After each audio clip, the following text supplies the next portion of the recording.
Mother's Day was supposed to be a celebration, but for me, it began as another reminder of my place, or rather, the lack of one.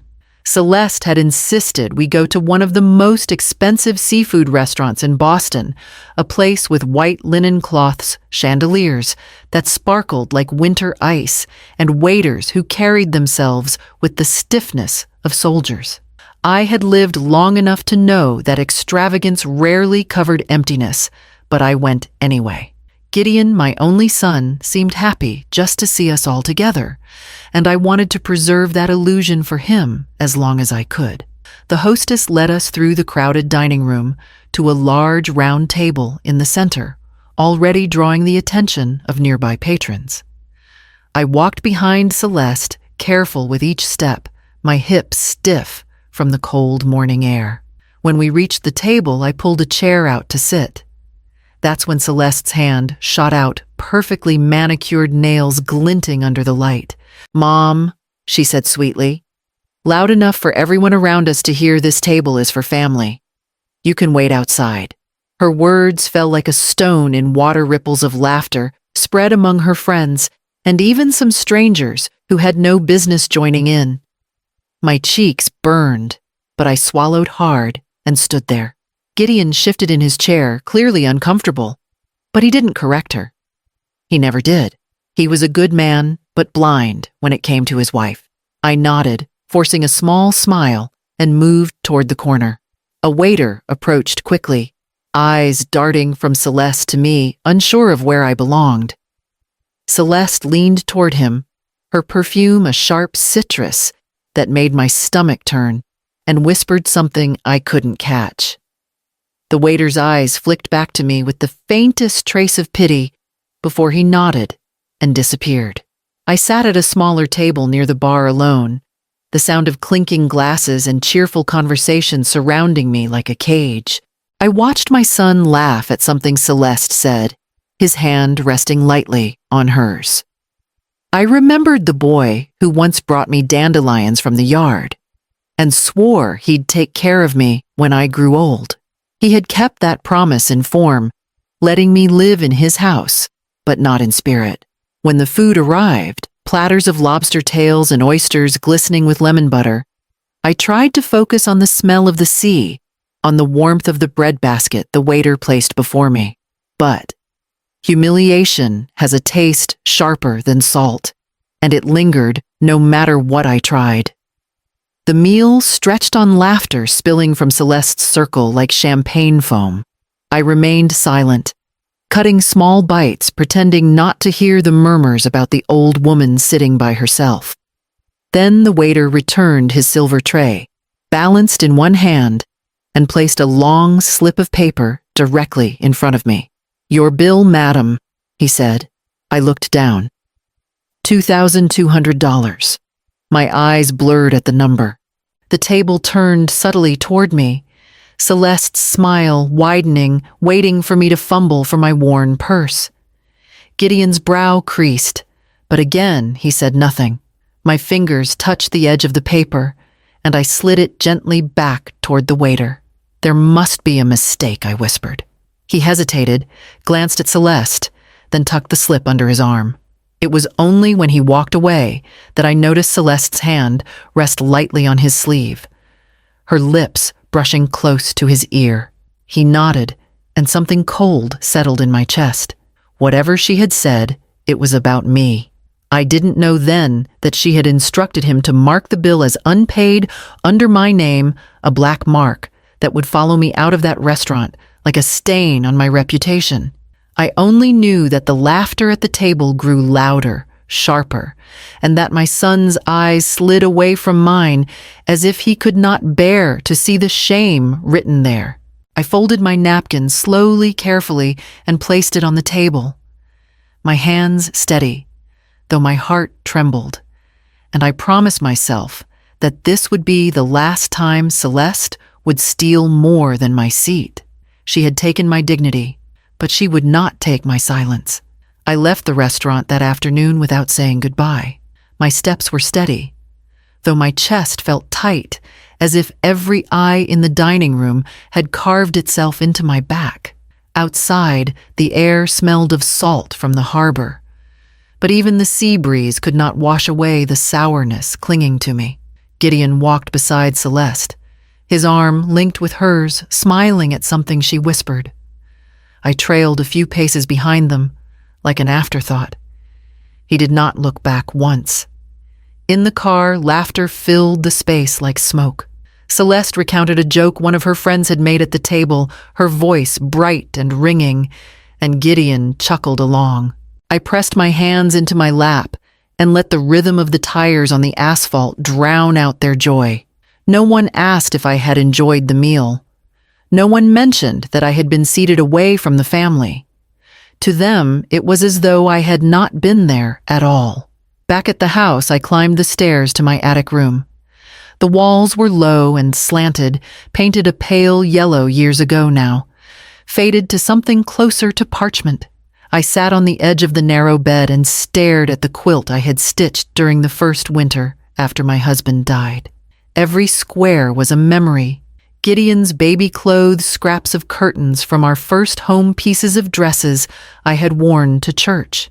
That quilt had covered my son during storms, had comforted me when I wept alone at night. And now it seemed only to remind me how far I had fallen from those days when my love and effort were enough. The humiliation at the restaurant was not the first. It was only the most public. I remembered Celeste's cutting remarks at family dinners, her sly digs when Gideon was out of earshot. Once she had introduced me to her friends as our live-in babysitter, though I had never been asked to care for their children. Another time, she had accidentally forgotten to include my name on the holiday card. Each moment small enough to dismiss, yet heavy when stacked together, forming a weight that pressed deeper into me with every passing year. What hurt more was Gideon's blindness. He saw her as a perfect hostess, graceful and attentive. He never saw how she leaned close to me with those whispers sharp as glass, how she set me aside like an old chair that no longer matched the room. I told myself he was busy with work, distracted, that his silence was not betrayal, but exhaustion. But the truth was harsher. He had chosen not to see because it was easier to believe in her charm than to confront the truth.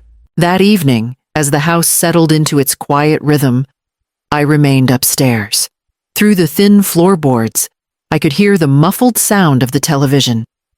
Celeste's laughter rising and falling. I held my breath, listening for Gideon's voice. It came low and affectionate, carrying the warmth I had once believed belonged to me as his mother. My throat tightened. I wanted to call out to ask him if he had noticed the way people laughed when Celeste dismissed me, if he realized the bill had been placed before me deliberately. But I knew the answer already. He would tell me I was imagining it, that Celeste meant no harm, so I stayed silent, as I always had. Silence had become my shield, though each time I used it, a piece of me seemed to vanish. That night, I folded the quilt over my knees and stared at the narrow window that looked out onto the street below. Families passed by, their voices carrying in the spring air laughter untainted by cruelty. I thought of the girl I once was, fiery and unafraid, and wondered when I had traded her for this quiet, invisible woman. The memory of Celeste's hand on the waiter's sleeve returned sharper now in my mind. Whatever she had said, it had not been kind, and I could feel its consequence hanging over me like a shadow not yet formed. I drew the quilt closer, whispering into the fabric that had known my tears before, and felt a new resolve stir beneath the weight of silence. The silence of that night carried me backward farther than I wished to travel. Memories have a way of creeping in when the present becomes unbearable. I closed my eyes and found myself standing again in the cramped kitchen of the house Gideon grew up in, the one with peeling linoleum and a stove that rattled whenever I set a heavy pan on it. I was only 39 when his father Leonard collapsed on the factory floor. A sudden heart attack, they said. One moment he was lifting steel, the next he was gone. The funeral blurred into casseroles left on the porch, and the murmurs of neighbors who never quite knew what to say. I remember Gideon clutching my hand so tightly, I thought my bones might crack. He was 12, too young to understand the permanence of death, but old enough to recognize that nothing would ever be the same. From that day, I worked wherever I could. Days at the library, shelving books, nights at the diner pouring coffee for men who called me Han without knowing my name. My body ached constantly, but every ache had a purpose: to keep Gideon in school, to make sure he never went to bed hungry, to give him the chance at a life Leonard would have wanted for him. I watched him grow tall, his shoulders filling out like his father's, his mind sharp as a blade. He earned scholarships, though they never covered everything. I sold my wedding ring to pay for his textbooks the first semester. Later, when the tuition rose again, I took out a loan against the house. It was worth it, every penny, every hour of sleep I lost. When Gideon graduated cap askew and smile wide, I felt Leonard standing beside me, proud and quiet. Years later, when Gideon and Celeste announced their engagement, I wanted to believe she loved him as much as I did. She was radiant, her beauty effortless, and Gideon looked at her as though the sun had chosen to rise in his own living room. I offered them my blessing and my home, saying it would be just until they found a place of their own. I thought it would help them save money, start strong. That was 15 years ago. The house that once echoed with Gideon's boyish laughter now felt like borrowed space.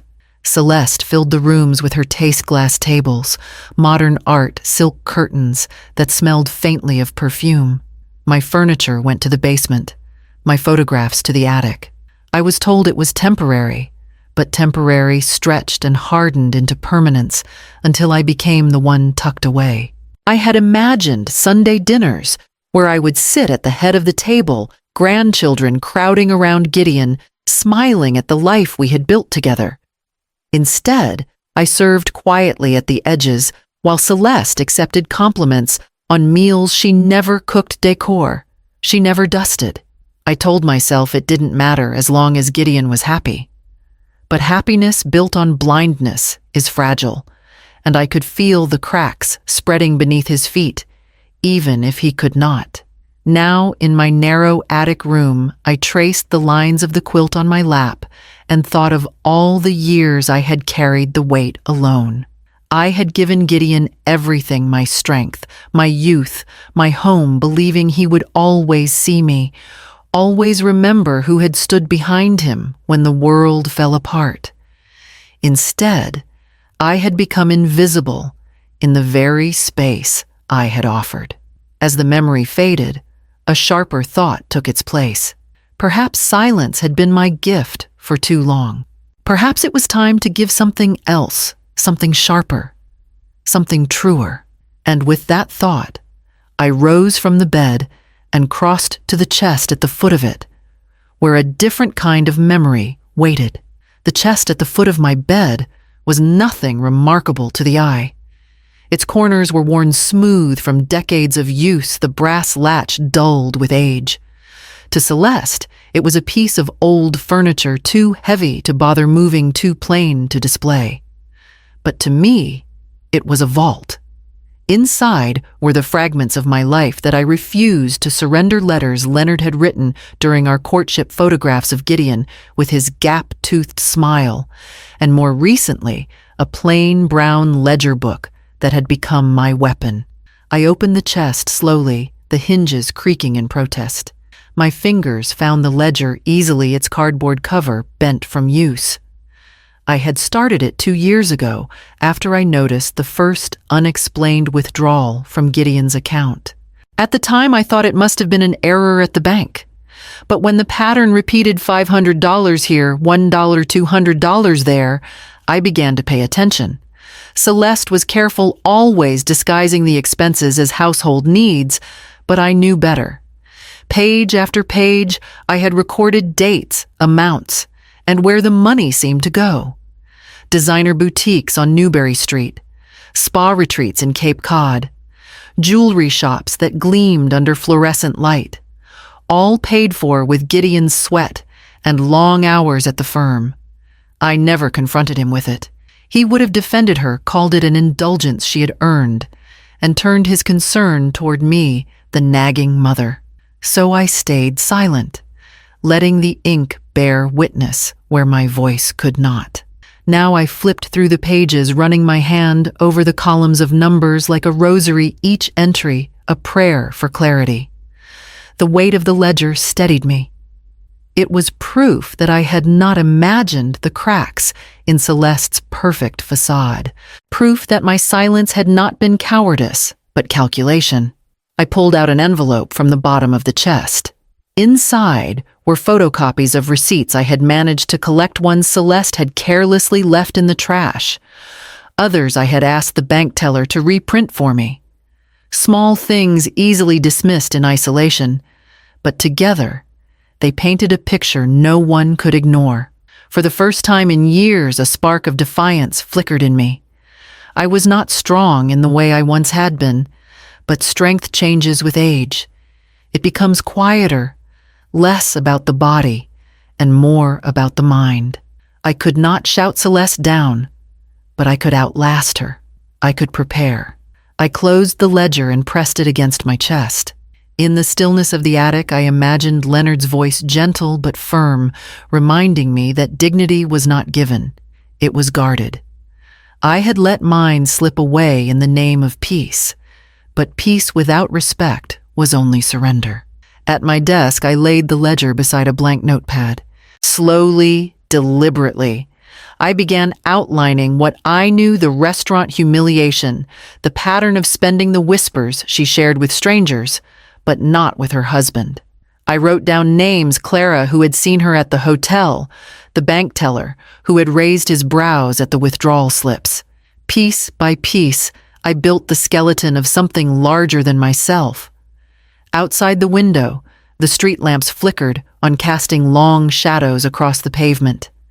Families passed beneath them, laughter rising into the night air. I tapped my pen against the paper and felt the shadows stretch into my room, not threatening, but protective, as though they had chosen to keep my secret until the moment was right. I tucked the ledger and the envelope back into the chest, locking it shut. My heart was calmer than it had been in months. I was still invisible in this house, still pushed to the margins, but invisibility had its uses. Celeste had no idea that the woman she mocked was quietly gathering the threads of her undoing. When I finally lay down, I did not dream of the restaurant or the laughter that had burned me. Instead, I dreamed of doors opening, of voices, silenced, of truth, slipping neatly into the light where it could not be denied. And when I woke in the gray light of morning, I knew the first step would be reaching out to someone who still remembered me as more than an inconvenience. The morning after my quiet resolve, I found myself walking to the corner cafe, the one with chipped blue tables and the smell of fresh scones that carried out into the street. It had been years since I sat there with anyone but Clara, Wentworth had insisted. Her voice over the phone had carried that familiar mixture of warmth and insistence, and I realized how long it had been since I had spoken to someone who knew me before I became Celeste's shadow. Clara was already seated by the window when I arrived, her scarf bright against her gray coat, her eyes as sharp as they had been when we were girls. She rose to hug me, and for a moment I felt seen again, not as a burden, but as Marjorie, the woman who had once organized church drives and hosted neighborhood picnics. We spoke first of simple things: her grandchildren, the weather that refused to settle into spring, the new bakery that had opened across from the library. But as the steam curled from our mugs, her expression shifted. She leaned closer, lowering her voice. "Marjorie, I hesitated to call you about this, but I think you ought to know what I saw last week." My stomach tightened. What was it? She hesitated, studying me as though weighing whether I was strong enough to bear it. Then she said it plainly. "I saw Celeste coming out of the Harbor View Hotel." She wasn't alone. There was a man with her. They looked familiar, more than they should. The words struck me harder than I expected. For a moment I thought I had misheard, but Clara's face was steady, her eyes unwavering. "Are you certain?" My voice came out quieter than I intended. "I'd swear it," Clara replied. Tall man, dark hair, expensive suit.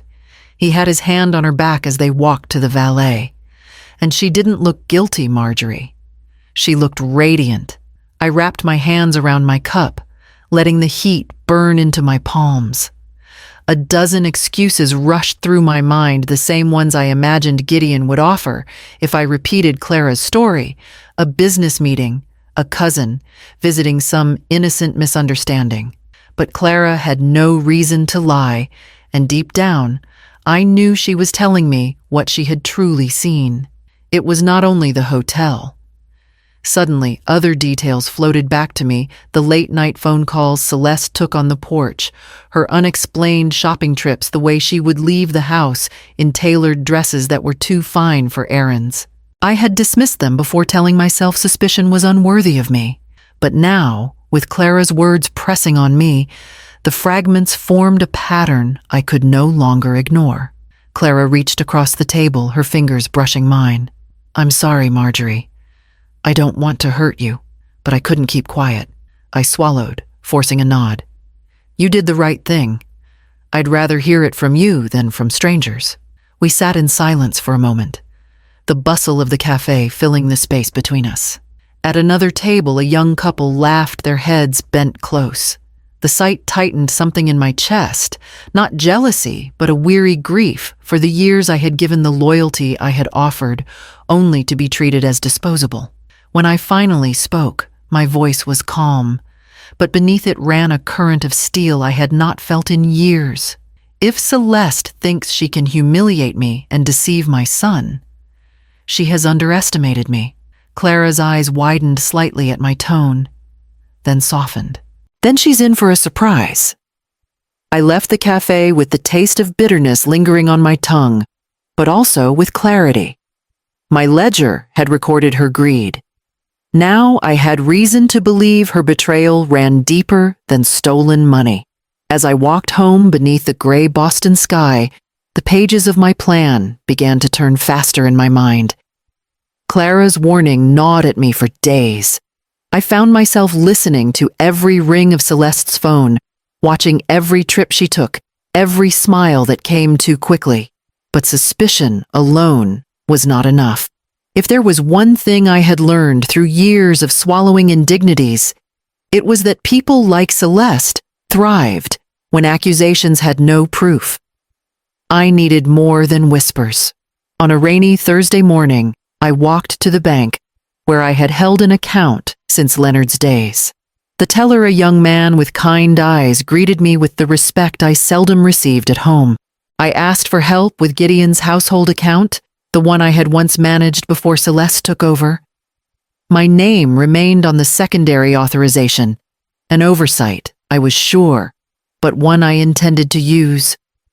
As the printer hummed the pages stacked into my hands, crisp and heavy with numbers, I thanked him and carried the statements home beneath my coat, shielding them from the drizzle, as though they were fragile glass. In my attic room, I spread the papers across the quilt, smoothing each page with care.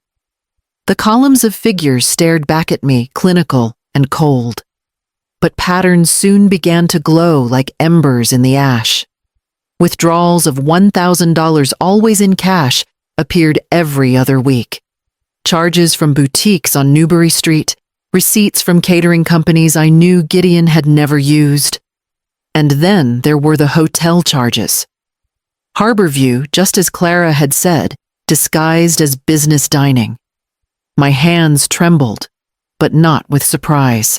It was the quiet rage of recognition, the kind that grows when suspicion becomes fact. That evening at dinner, I sat across from Gideon, the papers folded neatly in my lap. He looked tired, his tie loosened, his shoulders slumped. Celeste filled the silence with stories of her luncheon, her voice light, her smile dazzling. Gideon nodded absently, stirring his soup without tasting it.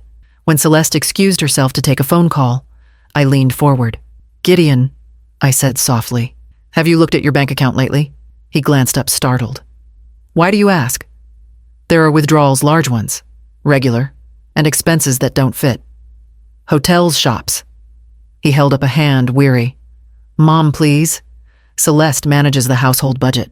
She's meticulous. I trust her. Trust is one thing I pressed, keeping my voice steady, but blind trust is another. "Don't you think you should?" "Mom?" His tone sharpened, though he kept his voice low. "I work long hours, so I don't have to worry about every line item. If Celeste spends, it's for the family. Parties, gifts, appearances, it all matters in my field. Clients notice those things. Please don't make this an issue." The sting of dismissal cut deep, sharper than I had expected. I folded the statements back into my lap, hiding them under the tablecloth. Gideon's eyes had already drifted back toward the doorway, where Celeste's laughter floated in from the hall. I sat there quietly, the soup cooling before me, and realized that no amount of gentle warning would turn him. He had chosen to see only what Celeste wanted him to see. My son, the boy I had raised to be cautious and wise, had become a man whose loyalty blinded him. Later that night, as the house fell silent, I returned to my attic room and slid the statements into the ledger. The weight of the chest grew heavier with every page, yet I felt lighter, knowing the truth was no longer hidden in shadows. Celeste believed she had buried her deceit beneath charm and Gideon's devotion, but I had unearthed the cracks in her foundation. All I needed now was patience. And patience was something I had in abundance. It didn't take long for Celeste to notice my sharper eyes on her. She had a talent for sensing threats, and I had become one. My questions at the dinner table, small, careful things about spending and schedules, were enough to stir her suspicion. She didn't confront me directly. That wasn't her way. Instead, she began to play her game in the shadows, the way only someone well-practiced in cruelty could. It started subtly. A set of keys left on the counter disappeared only to be found later in my knitting basket. Marjorie Celeste said with a pitying smile, "You must have put them there without realizing. Don't worry, it happens." Her friends chuckled, and Gideon gave me a look of gentle concern that stung worse than their laughter. Then came the groceries. I had written a list carefully, as I always did, but when Celeste returned from the store, she waved a crumpled page in the air. "Mom, you wrote down the same things twice. I think you forgot you'd already listed them." She turned to Gideon with a sigh that carried the weight of feigned patience. "I'm worried she's becoming forgetful." I wanted to protest, to insist that the list had been altered, that I had not made the mistake, but the words stuck in my throat. Denials only seemed to feed her narrative. Gideon's brows furrowed, and I could see the thought forming behind his eyes. What if she's right? Soon every misplaced item, every slip of memory that age inevitably brings, was paraded as evidence. A dish towel left in the laundry room. A name I struggled to recall at the dinner table. All became proof of my decline.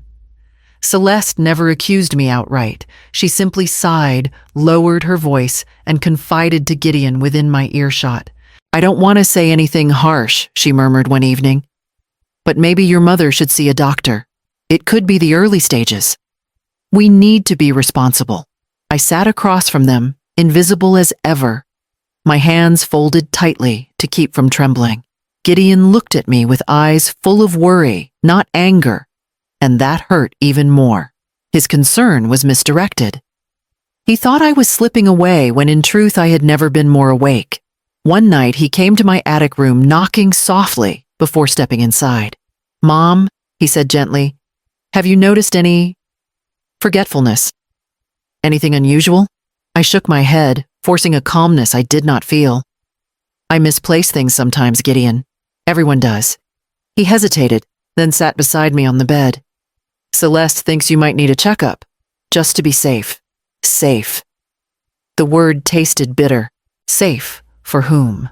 For me or for Celeste's carefully spun illusions? I wanted to show him the ledger, the bank statements, the growing pile of proof I had hidden in the chest, but something stopped me. If he believed I was confused, evidence presented too soon would look like paranoia. No, I had to wait. I had to be patient to let Celeste tighten her own noose. So I nodded as though reassured. Perhaps in time I said, "But I'm fine now." He smiled, faintly kissed my cheek and left me in the quiet. When the door closed, I opened the chest and placed my hand on the ledger. Its weight reminded me that truth was still mine, even if Celeste worked tirelessly to strip me of it. She could spread shadows around me, but shadows cannot erase the substance that casts them, and one day soon, I would step into the light with everything I had gathered. The night Gideon suggested I see a doctor, I lay awake, staring at the slanted ceiling of my attic room. Celeste's strategy was clear. Now make me appear unreliable, confused, diminished. If she succeeded, any accusation I made would be dismissed as the ramblings of an aging woman losing her grip. That thought burned hotter than any humiliation she had ever dealt me. It was no longer just cruelty, it was erasure. I sat up before dawn, the house still heavy with sleep, and opened the chest at the foot of my bed. The ledger rested on top its pages, already swollen with numbers and notes, but it was not enough to leave them hidden. I needed to organize it all into something undeniable, something that could be placed in Gideon's hands or laid before anyone's eyes without question. At the small desk under my window, I spread everything out. Bank statements I had collected from the teller receipts, salvaged from Celeste's careless habits, and scraps of paper where I had scribbled times and dates when she disappeared for hours. From a pocket in the ledger, I pulled Clara's note, the one she had written for me at the cafe, briefly recounting what she had seen outside the Harborview Hotel. Her careful handwriting steadied me as I read it again. It was not gossip. It was testimony. By the time the sun crept across the rooftops, my desk was layered with evidence. I sifted through each piece, smoothing creases, arranging them in order. The pattern was impossible to ignore. Withdrawals followed by shopping sprees, hotel bills timed with Gideon's long nights at work parties, paid for with money, siphoned from accounts he assumed were secure. That afternoon, when Celeste took her usual trip downtown, I walked to the stationery store 2 blocks away. The clerk, a boy no older than 17, barely looked up as I purchased a pack of manila envelopes. I carried them home with a grip so tight the edges bent beneath my fingers. Back in my room, I selected one envelope and wrote on the front in careful script for truth. The words looked stark against the brown paper, but I felt something shift inside me as I pressed the pen down. For years I had folded into silence. Now I had something tangible, something that spoke when I could not. I began to fill it slowly, deliberately. First the statements stacked in order with notes clipped to them. Then the receipts, each marked with the date I found it. Clara's testimony folded, once placed neatly in the center. Finally, I slipped in a photograph I had taken months earlier. Celeste at a boutique, laughing with a man as he held the door for her. I had kept it by instinct, unsure why at the time. Now, it seemed prophetic. When the envelope was full, I sealed it, running my hand across the flap, as though to bless it. I hid it beneath the quilt in the chest, careful not to disturb the other keepsakes. Downstairs, Celeste returned with shopping bags, her heels clicking against the hardwood. Her laughter floated up as she greeted Gideon, spinning another story about bargains and gifts for friends. I sat at the top of the stairs, listening, the envelope still warm in my memory. I did not feel triumphant. Not yet. A part of me trembled at the thought of revealing it too soon, of watching Gideon's face twist with disbelief. If Celeste spun her lies more quickly, then I could place the truth in his hands. Timing was everything. I had learned that in the long years of raising him alone, when to speak, when to hold back, when to wait for a moment to ripen. The envelope would wait sealed and silent until the moment came when silence could no longer protect us. And as I settled into my bed that night, I understood that the moment was approaching faster than even Celeste could imagine. The house was unusually quiet that afternoon. Gideon had left early for a client dinner, and Celeste claimed she was working on correspondence for one of her charity boards. I stayed in my room, mending the edge of a pillowcase, when I heard the faint click of her heels crossing the downstairs hallway. Then silence, followed by a muffled voice. Curiosity pulled me from my chair. I moved carefully down the stairs, keeping to the edges where the wood didn't creak. Celeste stood in the sunroom, her back to me, phone pressed against her ear. The blinds were half-drawn streaks of light cutting across her figure. "Yes," she whispered, her voice low and urgent. "He won't suspect a thing. The money is ours soon." The words froze me where I stood. Ours. Not hers, not Gideon's, ours. My heart pounded so loudly I feared she might hear it. She laughed softly. "I've been careful. He trusts me completely. By the time he realizes, it'll be too late." I gripped the banister until my knuckles whitened. In that moment, all of Clara's warnings and my ledger entries sharpened into a single terrifying truth. Celeste wasn't only humiliating me, wasn't merely wasting money on trinkets and gowns. She was planning something bigger, something that could drain Gideon of everything he had built. Her voice lowered again. "The accounts will be empty before he notices. He works too much, never checks. Yes, I'll meet you tomorrow." I stepped back slowly, each breath measured. If she turned around and saw me, she would know I had heard. And if she knew, the game would change before I was ready. I crept upstairs, every step deliberate, and returned to my room, closing the door without sound. Inside, my hands shook as I pulled the envelope from the chest. I opened it, spreading the papers across the quilt like pieces of a puzzle. Withdrawals, hotel bills, receipts, it was all here. But Celeste's words added a new dimension. She wasn't just reckless. She was orchestrating something deliberate, a scheme, a theft. I thought of Gideon hunched over his work late into the night, shoulders tense from the weight of responsibility. He had trusted her to manage the home so he could focus on providing. And she was preparing to bleed him dry while smiling at his side. The cruelty of it made my stomach twist. For a long time, I sat with the evidence, staring at the numbers until they blurred. I could almost hear Leonard's voice in my ear, steady and resolute, "Protect him." I had done it when Gideon was a boy, shielding him from the harshest blows of life.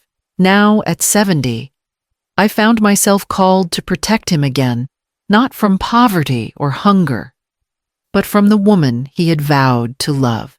The sun dipped low shadows stretching across the walls of my attic room. I gathered the papers back into the envelope, sealing it firmly once more. But I no longer saw it as a record of indulgence. It was a shield, and perhaps soon a weapon. Downstairs, Celeste moved about as if nothing had happened, humming while she poured herself a glass of wine. I lay on my bed, listening, the words she had spoken echoing in my mind. "The money is ours soon." I understood now that my silence was not simply a matter of dignity. It was a matter of survival. If I waited too long, Gideon would not only lose his marriage, he would lose everything. And when that realization settled into me, I knew the time for patience was ending. Celeste called it a celebration, but I knew better. The promotion dinner was another stage for her performance, another chance to wear her charm like silk and let Gideon bask in her borrowed light. Invitations went out to his colleagues, a handful of neighbors, and of course, her collection of friends with their glittering jewelry and louder laughter. On the afternoon of the party, the house transformed under her direction. Caterers arrived with trays of hors d'oeuvres, bottles of wine and desserts so delicate they looked sculpted rather than baked. I was kept in the kitchen, tasked with polishing glassware and carrying plates to the buffet. To the guests, I was invisible, just another moving part of the well-oiled machine Celeste presented as her life.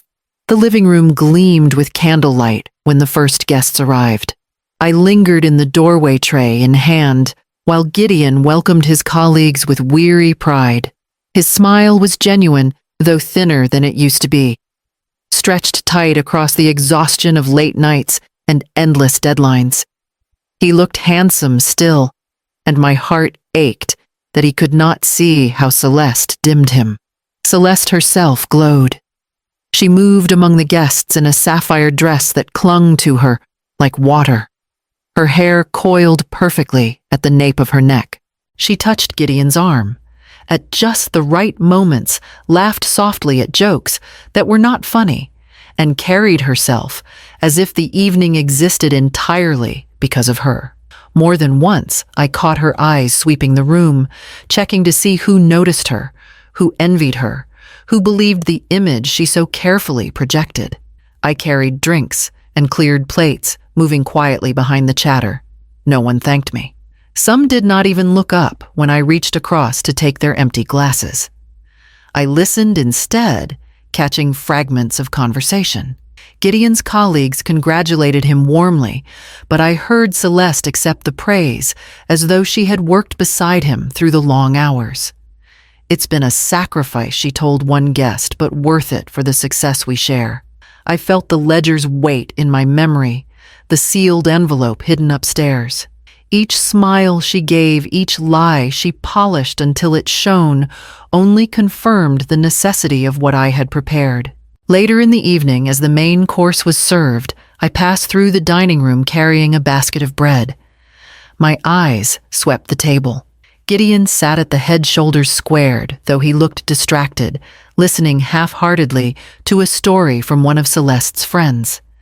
Across from him, Celeste raised her glass, laughing with a neighbor who had once whispered to me that she admired Celeste's grace. Grace. I thought of the phone call in the sunroom, the words still etched into my ears. He won't suspect a thing. The money is ours soon. The memory of them pulsed inside me like a warning bell. As I set the basket on the table, one guest glanced at me and smiled politely before turning back to Celeste. That small kindness, rare as it was, steadied me. I was not invisible to everyone, not entirely, and soon I would make myself impossible to ignore. When dessert was served, tiny pastries filled with cream, I remained in the background watching as Celeste lifted her glass for attention. She was preparing to speak, toasting Gideon, their shared triumph, and their bright future. Her voice carried through the room, smooth and certain, filling every corner. I clutched the edge of the serving cart, my pulse quickening. The time for silence was drawing to a close, and though I had not chosen this night as my battlefield, Celeste's arrogance might make it so. The guests had drifted toward the sitting room after dessert, their laughter mingling with the clink of glasses. I slipped into the kitchen to gather dishes, grateful for a few moments away from the performance. The hum of conversation was muffled by the swinging door, but I knew it wouldn't last. Celeste always found me when she needed to remind me of my place. Sure enough, the door creaked open, and she entered with the glide of someone who believed every room belonged to her. She closed the door behind her, cutting off the sound of Gideon's voice and the polite chatter. Her eyes glittered in the low light, sharp as glass. "You've been moving too slowly," she said, brushing a crumb from the counter, though there was nothing there. "The plates should already be cleared. People notice these things, Marjorie." I kept my hands steady as I stacked dishes. They seemed to be enjoying themselves. Her smile tightened. "Don't confuse courtesy with approval. Remember your place, you're just the help in this house." The words landed like a slap. For years, she had hidden her barbs behind sweetness, but tonight there was no mask. Just contempt, raw and unvarnished. I set the stack of plates down carefully so they would not betray the tremor in my hands. Slowly, I straightened and looked at her. For the first time in a long while, I met her eyes without flinching. "I built this house," I said quietly. "Brick by brick, year by year with Leonard. I raised Gideon under this roof. Don't mistake your performance for ownership." Her laugh was low dismissive. "You're clinging to ghosts, Marjorie. Gideon is mine now. And once everything is where it should be, there won't be room for you here. Not in this house, not in his life." I felt something settle inside me like a door clicking shut. The sting of her words was real, but beneath it was a calm I hadn't expected. She had spoken the truth of her intentions without disguise, and now I knew I had no choice. I lifted the plates again, balancing them against my hip. "Enjoy your evening, Celeste." For a moment, surprise flickered across her face, surprise that I hadn't wilted. Then she smirked and swept back into the hall, her perfume trailing behind her. Alone again, I let the weight of her cruelty press into me, not as defeat, but as fuel. My chest rose with a deep, steady breath. The envelope upstairs waited sealed with the proof of what she had done and what she planned to do. Her final insult had not broken me. It had carved a line in stone. That night, when the last glass was washed and the guests had gone, I climbed to my room and placed the envelope on my desk instead of locking it away. Its presence was a promise. The next move would be mine. The restaurant was crowded again, though smaller than the grand seafood hall of Mother's Day. This time, it was a steakhouse, dimly lit with dark wood walls and polished brass fixtures. Celeste had chosen it for Gideon's colleagues, claiming it was perfect for networking. I had not wanted to come, but Gideon insisted it would look odd, he said, if I stayed home. So, I sat quietly at the end of the long table, listening to the clatter of silverware and the low hum of conversation. Celeste commanded the evening with ease, ordering bottles of wine I knew were priced more for prestige than taste. Plates of oysters and filet mignon appeared, and the laughter grew louder as the night stretched on. When dessert had been cleared, the waiter approached with a black folder in his hand. He paused, glancing down the table, and then placed it carefully in front of me. "Your bill, ma'am." The number stared up at me, $1,800 neatly printed in bold ink. For a moment, it felt like a cruel echo of that Mother's Day brunch, as if the universe were replaying the humiliation I had endured. Celeste's eyes glinted with satisfaction. Watching from across the table, her lips curved in a smile that only I seemed to see. But something in me had shifted since then. I had seen too much, heard too much, and gathered enough truth to hold steady. Slowly, deliberately, I closed the folder and slid it back toward the waiter. "Not mine to pay," I said. My voice was calm, steady, carrying just enough weight to cut through the chatter. Silence rippled across the table. Forks paused, mid-air glasses hovered unfinished. Gideon's brow furrowed as he looked from me to Celeste. "Mom," he asked softly. Confusion, plain on his face. Celeste's laugh rang out brittle and forced. "Oh, don't be silly, Marjorie. You know how these things are, surely you can." I met her gaze unflinching. "No, this is not my debt." The waiter hesitated, uncertain, the folder still balanced in his hands. Around us, conversations faltered as guests tried not to stare. The tension at the table was sharp, like the moment before a storm breaks. Gideon leaned forward, his voice low but tight. "Celeste, why was it given to her? Did you ask?" Celeste's smile wavered for just an instant, then returned through thinner now. "It's a simple mistake," she said quickly. "These things happen," but the unease had already spread. Neighbors exchanged glances. One colleague cleared his throat uncomfortably. The waiter, relieved, set the folder beside Gideon instead, mumbling an apology. I sat back in my chair, folding my hands in my lap. For once, I did not feel invisible. The silence that followed was heavy, but it was no longer mine to carry alone. Across the table, Celeste's eyes burned into me, but beneath her polished mask, I caught the flicker of something else, panic. And in that moment, I knew the cracks had begun to show. The steakhouse had quieted after the Bill incident, though. Conversation tried to stumble back into place. Celeste laughed too brightly. Gideon smiled too tightly, and I sat very still, my pulse steadying, as if bracing for a door I had already decided to open. When the waiter stepped away, I reached for my handbag, resting by my feet. The room seemed to tilt into silence as I drew out the manila envelope, its edges worn from my hands. I set it on the table with deliberate calm, pushing my water glass aside to make space. "For truth," I said softly, my voice carrying just enough for everyone seated to hear. Celeste's eyes darted to the envelope, and I saw the color drain from her face before she forced a smile. "Marjorie, really, this isn't." But I had already opened it. Papers slid out onto the linen bank statements with highlighted withdrawals receipts from boutiques and hotels. Clara's handwritten note. Finally, I placed the photograph on top Celeste in her tailored dress, a man's hand pressed at the small of her back as they left the Harborview Hotel. The gasp came first from one of Gideon's colleagues, sharp enough to break the air. Others leaned forward, eyes darting between the documents and Celeste. Gideon froze, his gaze fixed on the photo. His hand twitched toward it, then hesitated, as though touching it would make it real. Celeste's voice trembled before she caught it. "This is absurd. Manufactured. She's confused. Everyone knows she's been slipping." She turned to Gideon, her tone desperate now.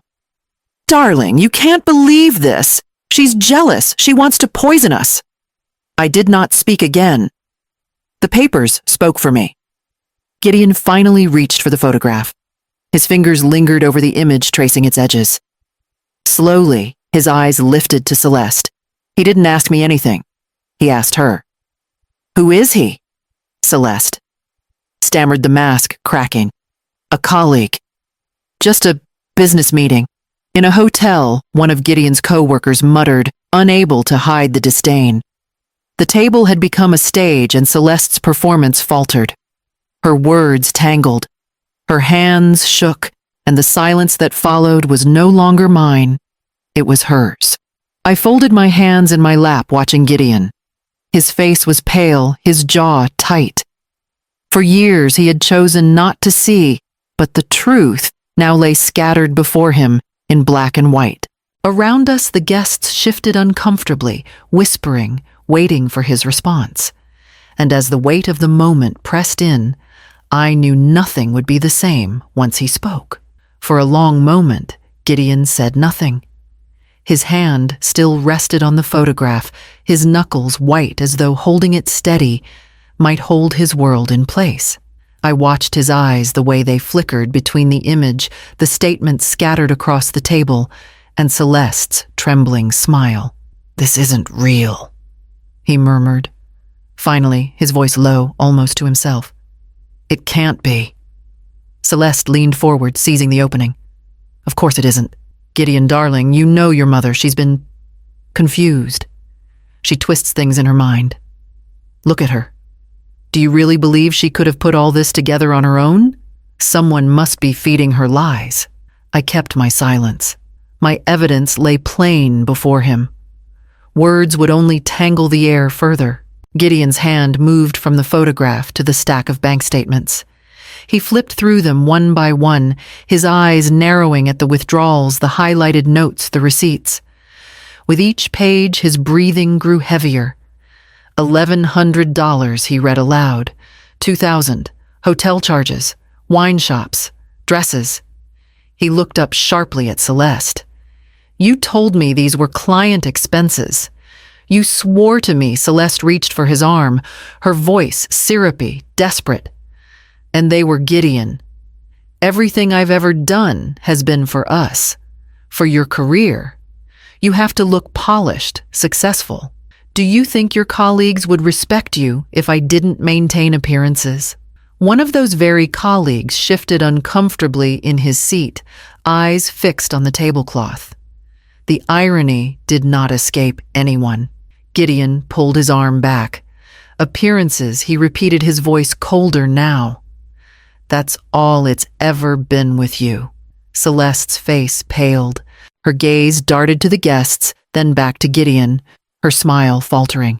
You can't embarrass me like this in front of everyone. Please, let's just go home. Talk privately. No. The word rang out with such force that the table went silent again. Gideon's voice was no longer uncertain. It carried the weight of decision. He gathered the papers into a rough stack, his hand shaking but steady enough to keep hold of the truth. I felt a swell of something, sorrow, yes, but also relief. For years I had watched him blinded by devotion, deaf to every warning. Now the veil had lifted, though the sight of reality broke his heart, as surely as it had saved him. Celeste tried one final tactic, tears welling in her eyes. Gideon, you're everything to me. That man, he means nothing. The money, it was just mistakes. Please don't let her ruin us. But Gideon didn't look at her. His eyes found mine instead, steady, raw. For the first time in so long, there was no doubt in them. She didn't ruin us, he said slowly. You did. Celeste recoiled as if struck. The room seemed to exhale all at once. Gasps, murmurs, chairs shifting, but none of it mattered. The only sound that mattered was Gideon's voice, stripped of illusion. He pushed back his chair, standing tall, the photograph still in his grip. His next words were quiet, but they carried across the table, across the years of silence I had endured. Mom, let's go home. The days after the dinner unfolded like a storm that would not pass. Gideon moved through the house with the silence of a man who had seen the foundation of his life collapse.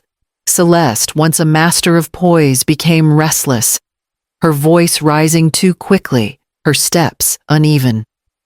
Word of the scene at the steakhouse spread faster than she could contain it. Gideon's colleagues spoke in hushed tones at the office, and neighbors who had once praised Celeste's grace now crossed the street to avoid her. What she had built on charm began to crumble under the weight of whispers. The first real blow came in the form of envelopes, credit card bills addressed to Gideon, but long hidden in Celeste's drawer.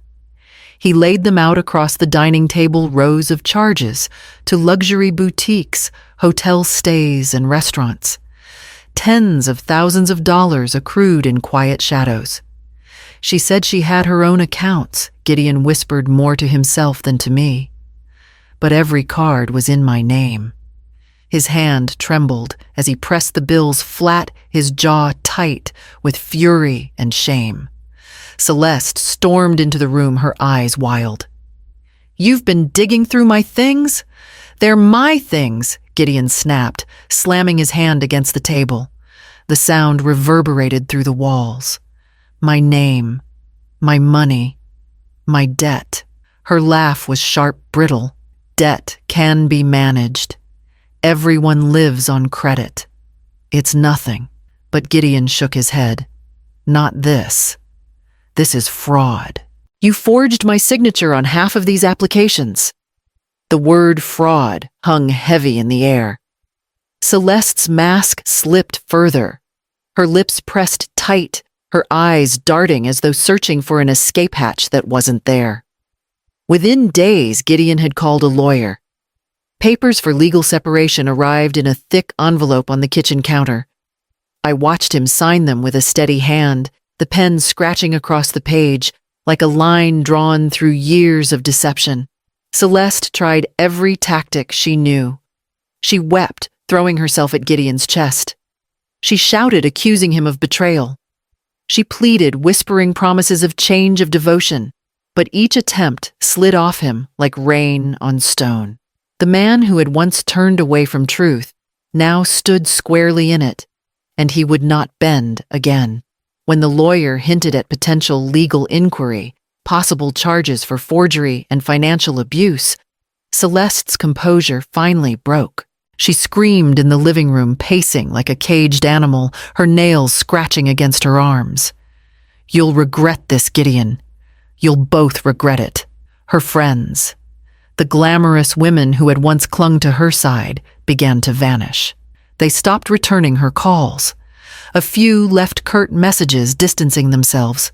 The woman who had thrived on admiration found herself alone, stripped of her chorus of applause.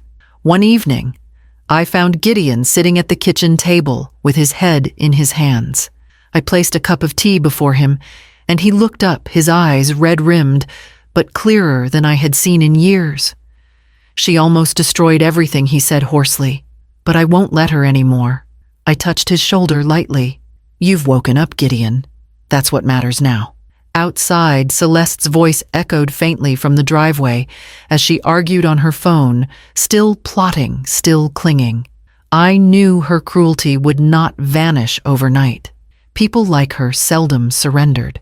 But inside, in the quiet kitchen, where truth had finally found its footing, Gideon and I sat together, mother and son united at last, and I braced myself. Knowing her unraveling might not be her end, only the beginning of her next scheme. The house felt different once the separation papers were filed.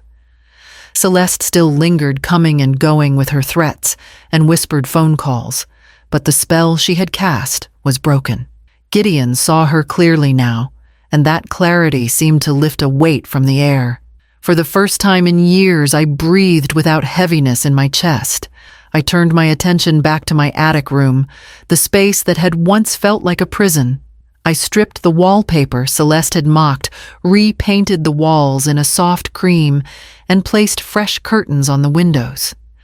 A quilt I had kept folded for years found its way to my bed, bright with blues and greens Leonard and I had chosen together long ago.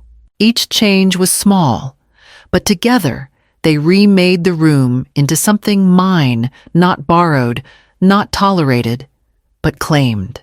I bought a small easel from a second-hand shop and placed it near the window, where the morning light spilled across the floorboards. My hands had grown stiff with age, but they remembered how to hold a brush. The first strokes were clumsy, yet the simple act of painting felt like stepping into a forgotten corner of myself. One afternoon, Clara insisted I come with her to a meeting of the senior art group at the community center. I hesitated, nervous to sit among strangers, but she would not let me refuse. They're surrounded by women and men who laughed easily and splattered paint, as though mistakes were part of the beauty. I found a new kind of belonging. We painted bowls of fruit winter trees, even portraits of each other. When I held up my first finished canvas, the room erupted in applause, not polite, but genuine. I had not felt that kind of warmth in years. At home, Gideon sometimes stood in my doorway watching quietly as I painted. His smile was tired, but sincere. "You look happy, Mom," he said once, almost surprised. "I am," I told him. And it was true. Happiness had returned not as a sudden flood, but as a steady stream filling the empty corners Celeste had carved out of me. In the evenings, I cooked simple meals again. Nothing like the grand feasts Celeste demanded, but enough to remind us of what home used to feel like. Gideon and I ate together at the kitchen table, no audience, no performance, just us. The scars were there, of course. Trust did not rebuild overnight. Sometimes Gideon's eyes still clouded with shame, and sometimes I woke in the night with the echo of Celeste's voice in my ear. But I knew I was no longer powerless. I had reclaimed my dignity piece by piece and found joy again in my independence. For the first time in a long while, I felt the faint hum of peace within me. Yet even as I painted in the warm light of my attic room, I could not ignore the truth scars of betrayal run deep, and peace is a fragile thing in a family still healing. Months passed, and the rhythms of our home began to settle into something new. Celeste had drifted farther away sometimes, a phone call from her lawyer, sometimes a rumor from neighbors about her scrambling for sympathy. But her shadow no longer stretched across our days. What remained was Gideon and me, two people trying to learn how to see each other again, without the veil of her deception between us. One evening, as autumn pressed its chill against the windows, Gideon came into the kitchen while I was steeping tea. He lingered in the doorway, hesitant, his shoulders slumped in a way I hadn't seen since he was a boy, confessing some small mischief. "Mom," he said quietly, "I owe you an apology. More than one." I set the kettle down and faced him. His eyes were tired, but clear. "I let her turn me against you," he continued. "I let her make me believe you were fragile, confused, even jealous. All the while you were protecting me. You saw what I couldn't or wouldn't." His voice broke and he shook his head. "I don't know how to make that right." I reached for his hand, folding it into mine. "You already have. You saw the truth. That's enough." But he insisted, his grip tightening. "No. I need to rebuild what I broke. I need you to trust me again." Tears pressed against my eyes, though I held them back. For so many years I had carried the weight of silence, believing my son would never choose me if forced between us. And yet here he was, raw and open, choosing honesty at last. We sat together at the table that night, speaking not of betrayal or debts, but of memories of Leonard of Gideon's boyhood, of the life we had once shared. Slowly, laughter crept back between us, tentative but real. Trust, I realized, is not a single leap, but a series of steps, each one steadying the ground beneath you. Upstairs in my attic room now, warmed with new curtains and bright with canvases, I opened the small desk drawer where I kept the envelope. The papers no longer felt like a lifeline. They were simply evidence of a chapter closed. What I needed instead was a reminder of what mattered going forward. From a wooden box, I took out a brass key, once the spare to the front door, long unused. Its surface had dulled with time, but it still gleamed faintly in the lamplight. I placed it in the drawer and locked it, whispering words that rose from somewhere deep inside me, not for intrusion, only for respect. The phrase lingered in the stillness, a vow to myself, as much as to anyone who might come after me. I had given away too much in silence. Now I would give only when respect was offered first. Life was quieter now, not free of scars, but richer for the lessons they carried.